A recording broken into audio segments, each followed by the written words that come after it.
Hey guys, it's me Pinky. Out War is ongoing, and I think most of us had a few fights already. Sadly, I think we had 4, we lost 3, 1-1.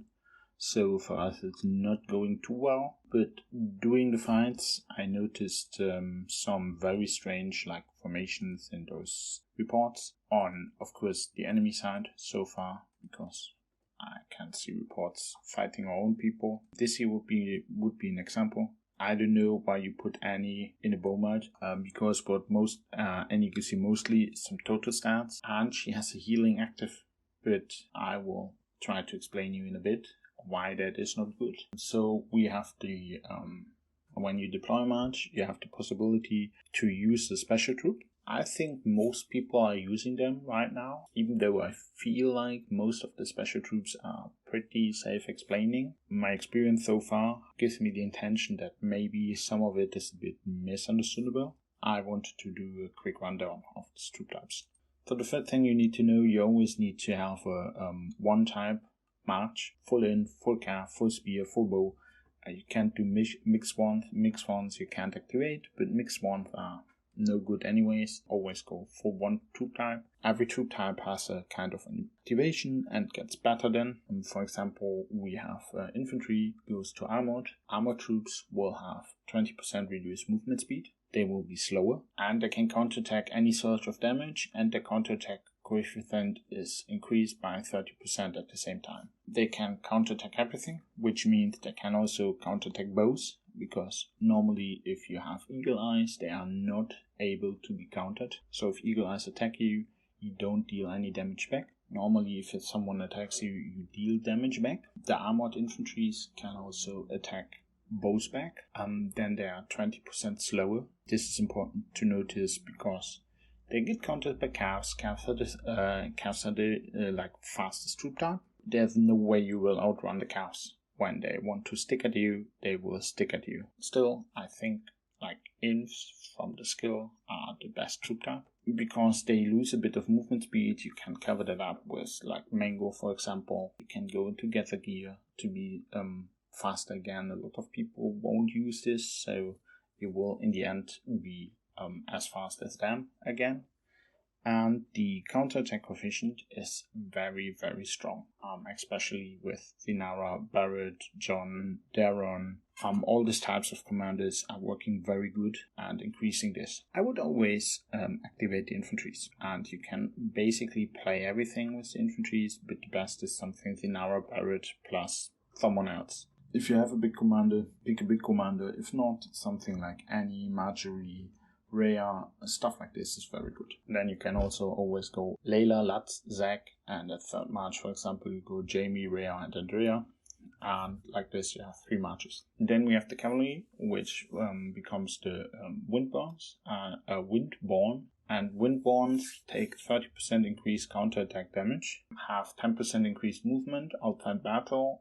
Upon engaging in battle, their damage dealt is increased by 40% for 3 seconds. I'm having a bit my problems with the Windborns, to be honest, because what a lot of people think is that they take 30% more damage from spears, but what I think what is actually happening, since infantries are doing more counterattack coefficient, and it's the same wording, I would say calves take more damage when they attack someone, so they get more damage back for attacking people. And there's just the question, the first 3 seconds. Mostly you want to do something with auto attacks or skills, or maybe both, as 2 marches, and your third march, I don't really know. But if you want to use skills, for example, with Danny, which fits good with Layla, and then with something like Enzo, you will most likely need more than 3 seconds to charge your rage bar and use your skill. And what are you doing then? You are retreating and then attacking again. For calves, I think it's also fine to not awaken them. You will be a bit slower, but inside the battle you move at the same speed anyways, and you can attack troops without getting more damage back.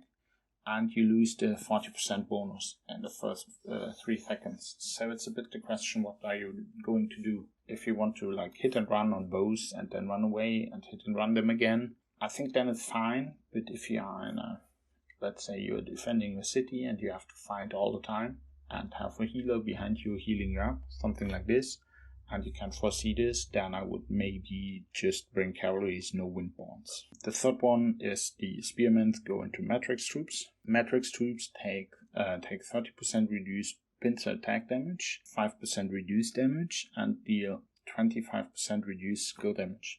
It's important to understand that pincers make a lot of this, and pincers are one of the main reasons why rallies are useful, because if you control 30 armies and you're clicking an enemy, he always gets pincered because all your armies attack the same guy. So spearmen are actually pretty tanky because they reduce these pincer attacks, then they reduce 5% of the damage overall anyways. But there's stuff like, and they deal 25% reduced skill damage. So for example, if you want to use Layla, which has the ability to proc skill attacks twice, I would not pair up with something like Drake. That would be the equivalent to Lutz and Ansel with the most skill damage. I would try to pair them with Annie and Marjorie or Sansa, which are healers, and then you kind of go around the reduced damage and just heal. You will be a bit more supportive, of course, but Annie also heals herself quite good, and with the reduced damage, being more tanky and healing yourself more, I think it's a good way to go.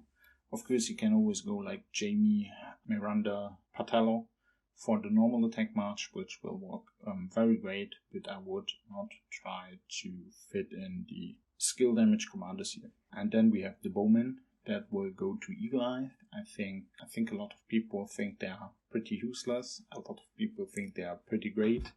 A lot of people use them just to farm the offline people inside the walls, which is fine. But let's go over the troop first. Eagle Eye troops have 300% increased range attack, increased attack range, cannot be counterattacked except by inf, have 30% reduced movement speed, so they are the slowest, and are unable to recover rage. This is very important if you make your march. Damage dealt by their attacks is reduced by 25%, and their damage taken is increased by 50%. So if you are able to attack them, you will shred them.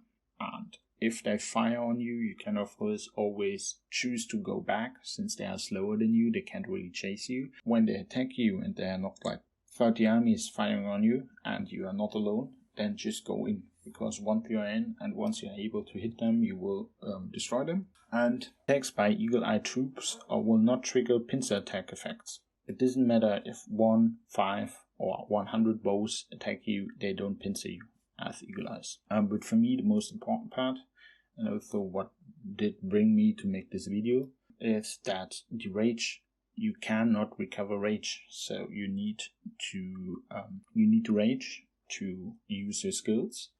When you don't have rage, you can't use any skills. And I saw some people using stuff like Danny, which is a very, very, very good commander for skill attacks, which Bowman, which is not good because Danny only gives you a few stats, and she will never use her skills. So if you make Eagle Eyes, completely ignore the effect of the commander and just go for the maximum stats, because this is all what the commanders will bring you. There's no way of using any attack. To be honest, I'm not sure if for like a normal, I mean they're great to take out towers and the gates and attack offline people behind the walls. But if you really want to fight with bows, I think here you are better off with just normal bowmen, no Eagle Eyes. Because if your enemy reaches you, and they always can reach you if they want to, you will be way better off, and you still have the skill effects of your commanders, which can be quite good. I hope this helps you picking the right special troops and the right ideas about troops. If people tell you Inf is OP, I would kinda agree. They are pretty strong, but then Chaos will always counter them. Chaos will, on the same level, always beat the Inf. So if you have a lot of Inf on the enemy side, a lot of your people will go Chaos. that naturally a lot of the people on the enemy side should start using spears because you have so many caps, then you obviously all of a sudden need inf, so I guess it's kind of fine with the balancing, since you will need everything to counter everything of the enemy.